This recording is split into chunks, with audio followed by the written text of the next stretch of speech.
Hello, Beez Bladers! Welcome back and welcome newcomers to the channel. I hope you're having a fan-freaking-tastic day. I have an exciting new knife model out here, and guess who designed it? Mr. Mark Perez of New Breed EDC, baby! And I cannot wait. Oh, it's sealed. I cannot wait to get this one out and show it to you. I've been looking forward to it, and now is my chance. But if you're not having a fantastic day, work on that. This is the KB Knives Decimal. Would you look at it? I mean, just look at it, all of its decimalness. And if I can get in there just close enough, this does have the, what's that? Diagonal. I remember the word. It has the diagonal milling. And can I get you in there enough to see? You know what? I'm going to grab a flashlight. We're just having fun getting knife out of the box. You know what I'm saying? There you go. That gives you the shadowing we need. Look at that. Look at that. It has a filler tab, and this is a titanium handle, by the way. And this blade steel, wait till you hear what the blade steel is. Oh, look at that. It even has the little protectant thing, and it does have a 3D milled pocket clip. And, oh yeah, that pocket clip looks very nice. Very, very nice. I like the way, I don't know, there's something extra shiny about it. It's almost kind of a stonewash look. And there's several different versions of this bad boy. There's at least 4 different versions that I know of. And here's a look at your pivot. And then here's this side is the KB. KB it's the same thing as Kubi in my book. It's just some of their more premium knives. Now this one has a front flipper, and look at, we have some, good feeling. Ooh, that dipping feels good. We'll check it out here in a minute. You ready to see this blade?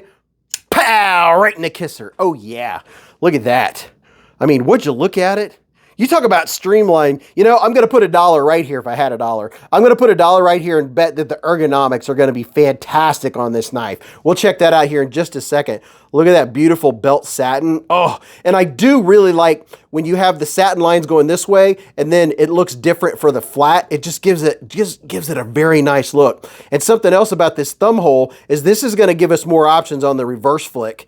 Oh yeah, we're going to be able to reverse flick, top flick, and just going all the way down. Look how clean, look how crispy and clean this knife. This is going to be an everyday carry knife. Let me take this dude out because I'm going to be carrying this knife. Let's see if I can get that little guy out of there. There we go. Make sure I put that up so the dog doesn't get to it. Let's see how the lockup is. The lockup's good. Left and right, up and down, rock solid, no movement. What? Ooh, yeah. And boy, that is some hefty. That looks thick. I don't know. Let's see what it looks like compared to the Penguin. Is it thick blade? You know, not really. It just appeared so. Maybe it's just because it's flattened out at the top. It's not sharp, but it's 90 degree-ish.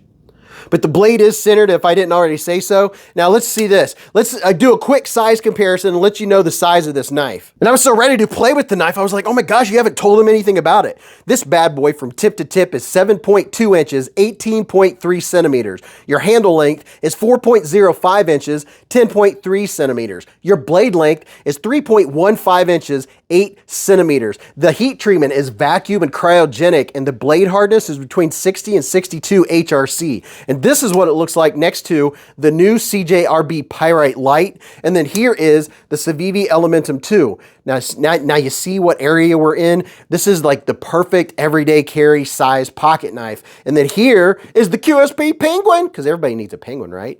That's what it looks like next to the Penguin. So all you Penguin havers or lovers or carriers, or if you just have one just for the sake of when I do the size comparisons, it's right there in line with the size of the Penguin. It's a medium-sized knife. And here's what it looks like next to the Spyderco PM3. So hopefully that gives you a really good idea of what we're stepping with. My hand, stepping in?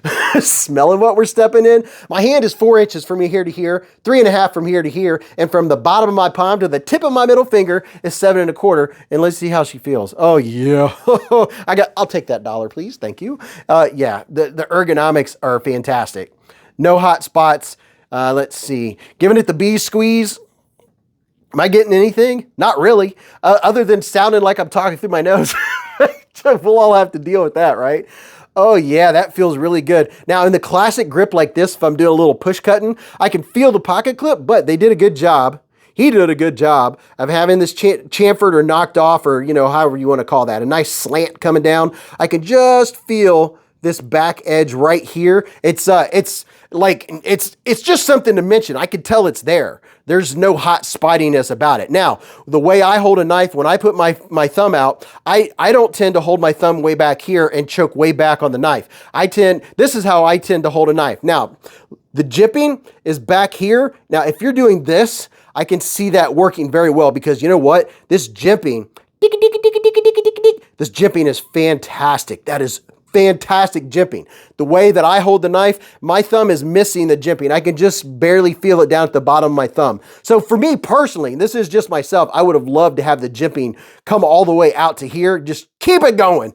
That would accommodate more thumbs. Now, if I hold it back a little farther, see how it's kind of indented right here? It does kind of make nice if I hold it back like this. So maybe that's just me jumping to conclusions, but holding it back here, it is very nice. I just wish there was more jipping. Now, coming up here, holding it like this, oh yeah, for all that stuff that we do, opening up packages, Amazon packages, all the everyday carry tasks of opening things up, or getting up here, making sure you don't cut into the box in case you have something in there that could be damaged. This is a nice pinch grip. Oh my gosh. This is a winner. This is a really good knife. Now let's see how the action is. The reverse flick is money. This right here, that pass through is El Perfecto. That is very comfortable. I don't have to squish my thumb in there. I'm not having to overcompensate. I'm not having to dig my thumb in. It is just right. It has a really nice acoustics about it. So that right there, the acoustics, or not the acoustics, but the aesthetics on top of how it feels in the hand, the ergonomics, it's very streamlined, and I can already tell this is gonna be a perfect everyday carry knife. It's gonna be a nice cutter. It's not gonna have like the best blade geometry in the world because you only have this far for it to get from the top or from the blade thickness or the blade stock down to the bottom. So, I mean, it's going to be a little thick. Matter of fact, let's do a quick measurement because I'm curious. Now, personally, my favorites are slicers. I like super slicers, but for an everyday carry use, everyday user, this blade stock's coming in at 121 thousandths of an inch. And then I'm just going to take a couple measurements here to get a rough idea of what it is behind the edge. Let's see if I can get right in here behind the edge. And it's coming in at 20 thousandths. So it's not like it's super thick. It's coming down. Let's see if I can do right there behind the edge. 23. Yeah, so 20 to 21 thousandths behind the edge. That's nothing to complain about. This is going to be a nice user. You're going to be able to really get in it. I do appreciate, I'm glad that it's not a button lock. There's nothing against button locks, but I like that it's a liner lock. Do I have any complaints about this knife? Well, the reverse flick is good. Can I use my thumb? Yes, you can actually use your thumb on that thumb hole. The thumb hole on a lot of knives, they don't quite have enough grab up here. But if you can see that instead of being 90 degree, they did a nice chamfer, but there's still enough bite. You can open this very easily with your thumb. You have to choke back a little bit. If you try to do it up here, you're not going to get it. If you choke back, your thumb does get in there. Now, oh yeah, so that nice jipping is very nice on that front flipper. So if you like front flipping your knives, and the index flip on this knife is superb. That is very comfortable. You just put your finger here and just roll it around. Oh yeah, this is nice.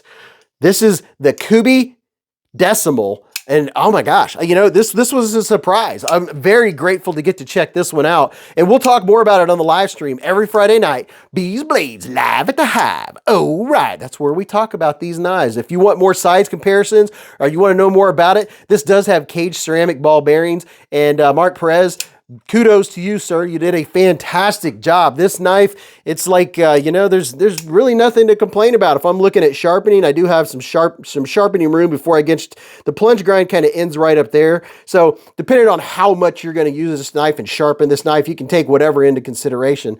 But wow, that's very nice. The KB Decimal, and there's 4 different versions. I'll put links where you can go check them out. Now go watch this video or go watch this video and leave a comment. And until I see you again in the lives or the chats or the Hive stream, remember, live life in the present, keep a Band-Aid handy, and don't cut yourself.